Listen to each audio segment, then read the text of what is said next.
Wild Ways, Mythic Adventures are wilderness experiences that I lead with usually kids, but also with adults. More and more with adults now. I'm branching out, so it's all ages. And they have mythical themes attached to them, which kind of brings a living story into our adventure, where we're practicing some of the primitive skills that we learn in our camps or our after-school programs or our homeschool programs. For instance, a lot of them are into Dungeons and Dragons and things like that, so it just works well. It helps them to have a story, a living story that helps them to live and breathe into the things that we're learning along an adventure. So out of Wild Ways, Mythic Adventures, I was inspired to come up with something that's more for adults and teenagers, older teens, and that is something that I call Quest for Inner Earth, Inner World Knowledge, or just Quest for Inner Knowledge.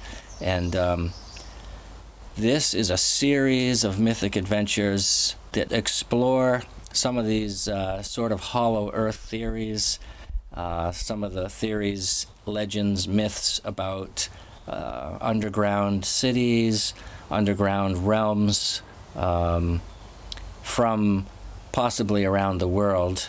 The first one is called Search for the Lost City of the Grand Canyon.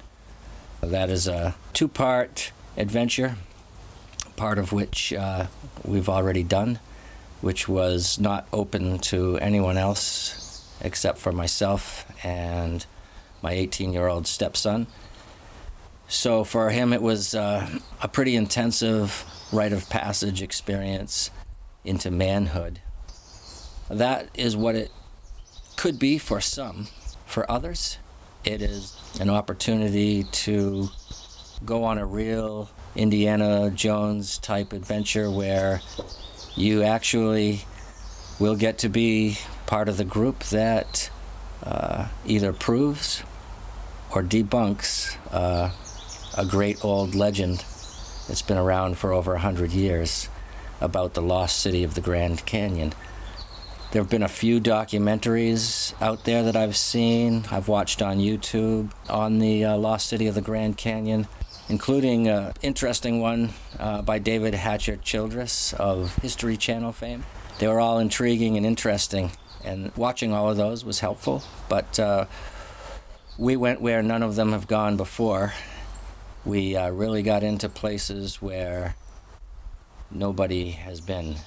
And one thing I've discovered is that the canyon is so vast and it has so many nooks and crannies and ravines that it is even more possible than I might have imagined to hide a cave entrance somewhere, or not to hide, but to have one be hidden.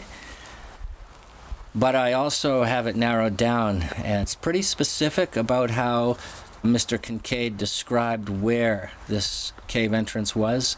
I'd say we're about halfway done combing through this area and checking every nook and cranny.